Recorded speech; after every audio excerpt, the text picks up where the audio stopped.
এক ছিল বাংলার এক ছোট্ট গ্রাম। সবুজ ধানক্ষেত, পুকুর, কচি গাছগাছালি আর পাখির কলতানে ভরা সেই গ্রামে বাস করত দুই ভাই, রাশেদ আর জসিম। বাবা মা মারা যাওয়ার পর তারা জনই একে অপরের ভরসা হয়ে বড় হয়েছে। রাশেদ বড় ভাই, বয়সে মাত্র ৩ বছরের বড় হলেও দায়িত্বের ভার কাঁধে নিয়ে সবসময় ছোট ভাইকে আগলে রাখত। ছোটবেলা থেকেই সে পরিশ্রমী, ধৈর্যশীল আর দয়ালু স্বভাবের ছিল। অন্যদিকে জসিম ছিল কিছুটা দুষ্টু, চঞ্চল আর স্বপ্নবাজ।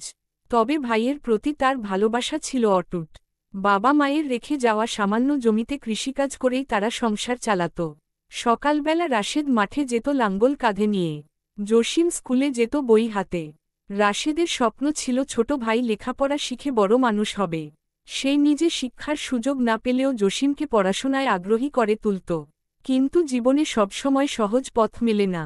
জমিতে খারাপ ফলন হলো এক বছর, ঝড় বন্যায় ধান নষ্ট হয়ে গেল। সংসারে নেমে এলো দুঃসময়ে, খেতে পর্যন্ত জুটত না। রাশেদ তখনও জসিমকে বলত, তুই পড়াশোনা চালিয়ে যা, আমি কিছু না খেয়ে হলেও তোর খরচ দেব। জসিম বুঝত ভাইয়ের কষ্ট, কিন্তু নিজের পড়াশোনার জন্য তার এত ত্যাগ দেখে বুক ফেটে যেত। তবুও সে পড়াশোনা ছাড়ল না। গ্রামে টিউশনি করত, যাতে অন্তত ভাইকে কিছুটা সাহায্য করতে পারে। সময়ের স্রোতে জসিম কলেজে ভর্তি হল। ওদিকে রাশেদ আরও কঠোর পরিশ্রমে ঝুঁকল। অনেক রাত পর্যন্ত মাঠে কাজ করত, আবার সকালে হাটে গিয়ে ধান বিক্রি করত। তার জীবনের লক্ষ্য ছিল একটাই, জসিমকে সফল করা। বছর কয়েক পরে জসিম বিশ্ববিদ্যালয়ে ভর্তি হল। পড়াশোনায় সে মেধাবী ছিল, শিক্ষকদের চোখে সে ধীরে ধীরে আলাদা হয়ে উঠল। কিন্তু দূরে শহরে পড়াশোনা করতে গিয়ে মাঝেমধ্যে ভাইয়ের কথা মনে পড়ে মন খারাপ করত।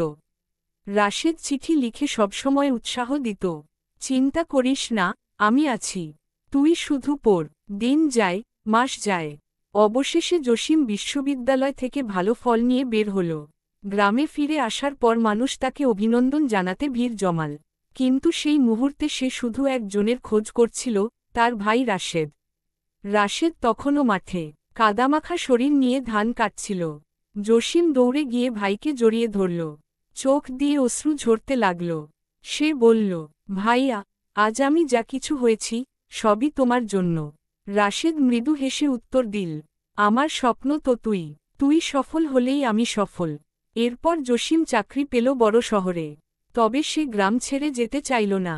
সে ঠিক করল গ্রামেই থেকে মানুষকে সাহায্য করবে। ভাইকে নিয়ে ছোট্ট ব্যবসা শুরু করল, ধান মাড়াইয়ের যন্ত্র বসাল, কৃষকদের সহায়তা করল। দুই ভাই মিলে গ্রামকে বদলে দিল। এক সময়ের দুঃখ দুর্দশা কেটে গিয়ে গ্রামে সমৃদ্ধি এলো। গ্রামের মানুষ তাদের উদাহরণ হিসেবে দেখাতে লাগল। ভাইয়ের প্রতি ভালোবাসা, ত্যাগ আর অটুট বিশ্বাসের এই গল্প গ্রামে কিংবদন্তির মতো ছড়িয়ে পড়ল।